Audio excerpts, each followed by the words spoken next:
जय हिंद दोस्तों। परख प्रोग्राम के तहत जो हमने टेस्ट सीरीज चालू की है उसके तहत ये हमारा छठवां टेस्ट है जिसका सॉल्यूशन आज हम देखने वाले हैं। तो चलिए देख लेते हैं कि आज का टेस्ट क्या था। तो सबसे पहले हम देखते हैं कि आज के जो 3 मार्कर थे उसमें जीआईएस के सॉफ्टवेयर लिखने थे कोई 3, दूसरा था मांडू, तीसरा था मध्य प्रदेश के कोई 5 बौद्ध स्थल। ठीक है, इसके बाद हम देखते हैं 50 शब्दों में जो हमें उत्तर लिखने होते हैं 5 नंबर वाले, उसमें कान्हा राष्ट्रीय उद्यान, बाघ की गुफाओं पर संक्षिप्त टिप्पणी आदि ये क्वेश्चन थे।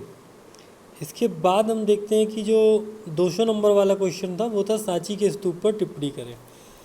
चलिए, तो अब हम देखते हैं कि इसके सॉल्यूशन क्या थे। तो जैसे पहला क्वेश्चन था, तो पहले क्वेश्चन में हमें क्या लिखने थे, 3 सॉफ्टवेयर लिखने। तो पहला लिखा ILWS, ठीक है, आर्क GIS, और फिर लिखा जियोमर्टिका। ठीक है, इसके बाद हम देखते हैं दूसरा क्वेश्चन क्या था, मांडू।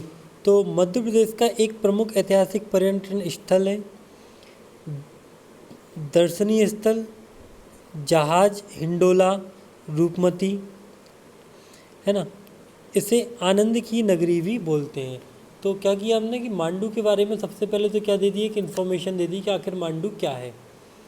उसके बाद अब हम मांडू जाते हैं तो किस लिए जाते हैं, क्या दर्शनीय है वहाँ पे, तो दर्शनीय स्थल बता दिए हमने।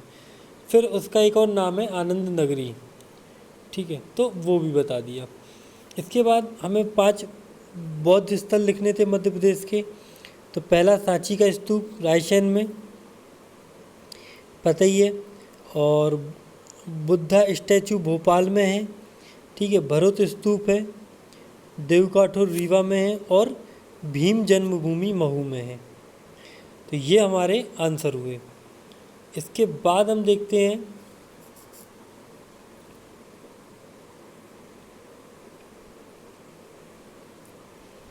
Five marker. ठीक है, तो 5 मार्कर क्या था कि कान्हा राष्ट्रीय उद्यान के बारे में लिखना था हमें। तो पहला पॉइंट डाला कि यह मध्य प्रदेश का सबसे बड़ा तथा प्रथम राष्ट्रीय उद्यान है। तो यानी ये क्या हो गया, एक इसका इंट्रो हो गया। ठीक है, फिर इसके बाद इसकी स्थापना भी बता दी हमने कि 1954 में, स्थिति बता दी कि मंडला बालाघाट, क्षेत्रफल बता दिया, शुभंकर बता दिया। ठीक है, फिर आते हैं हम विशेषताओं पर। तो सर्वाधिक बाघों की संख्या, ठीक है, सर्वाधिक वेडरी प्रजाति के 12 सिंगा, सनसेट पॉइंट है यहाँ पे, है ना, बामनी दादर भी है, और विश्व बैंक की सहायता से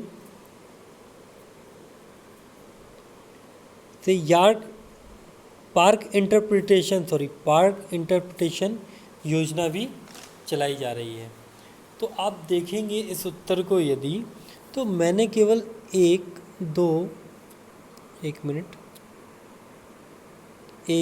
2 3 4 5 6 7 8 लाइनों में इसको क्या कर दिया है, सीमित कर दिया है। ठीक है, तो ये एक आइडल उत्तर हो जाएगा जो हमारी जो रूपरेखा दी गई है इस बार जो कोर्स में उसके हिसाब से। तो हमें इस टाइप से क्वेश्चनों को करना है। आगे हम देखते हैं बाघ की गुफाएं। तो बाघ की गुफाओं के बारे में लिखना था। तो MP के धार जिले में स्थित हैं। सबसे पहले तो ये बताना था, उनका इंट्रो देना था। यहाँ पर 5वीं सदी में गुप्तकालीन चित्रकला खोजकर्ता डोंगर फील्ड। ठीक है, अब फिर हम देखते हैं विशेषताओं के बारे में। तो चट्टान को काटकर गुफाओं का निर्माण किया गया है। ठीक है, फ्रेस्को मुगल पेंटिंग के उदाहरण है। 1951 में इन गुफाओं को राष्ट्रीय स्मारक घोषित किया गया। बौद्ध धर्म से संबंधित वैश्व विहार। ठीक है, तो ये क्या हो गया, 5 मार्कर हो गया। इसके बाद जो हमारा अगला क्वेश्चन था वो क्या था, वो था कि सांची के स्तूप पर हमें क्या लिखना था, एक लेख लिखना था, टिप्पणी लिखना था। ठीक है, तो सबसे पहले तो हमें क्या चाहिए, इंट्रो चाहिए, तो स्थिति बतानी चाहिए। साथी का स्तूप मध्य प्रदेश के रायसेन जिले में स्थित, ठीक है, एक प्रमुख बौद्ध धार्मिक तथा पर्यटन स्थल है। निर्माण 3वीं शताब्दी में अशोक द्वारा खोज जनरल टेलर ने 1818 में की।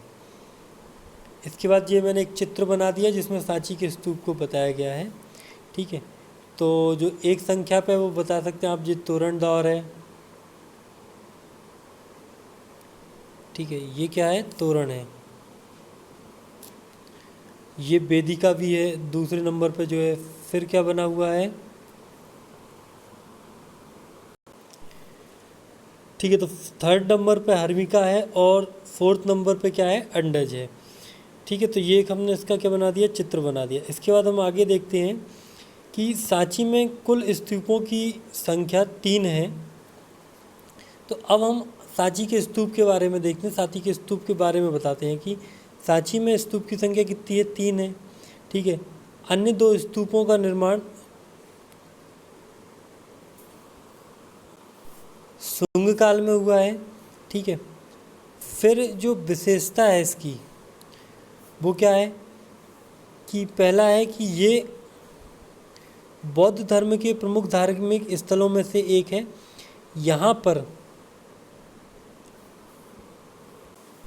यहाँ पर सरिये पुत्र महामोग्दलायन की अस्थियां रखी हुई हैं। फिर स्तूपों के तोरण द्वार पर जातक कथाओं का उल्लेख है। फिर अगली विशेषता क्या है कि सांची में प्रतिवर्ष बुद्ध जयंती के अवसर पर मेला लगता है। 1989 में सांची के स्तूप को विश्व धरोहर सूची में शामिल किया गया था और यहाँ पर अशोक द्वारा निर्मित एक स्तंभ है। ठीक है, अब इसके बाद हमने क्या लिखा, इसका निष्कर्ष लिखा कि अतः हम कह सकते हैं कि सांची का स्तूप मध्य प्रदेश ही नहीं बल्कि भारत की एक प्रमुख ऐतिहासिक व सांस्कृतिक धरोहर है तथा दुनिया भर के बौद्ध धर्मावलंबियों की आस्था का केंद्र है।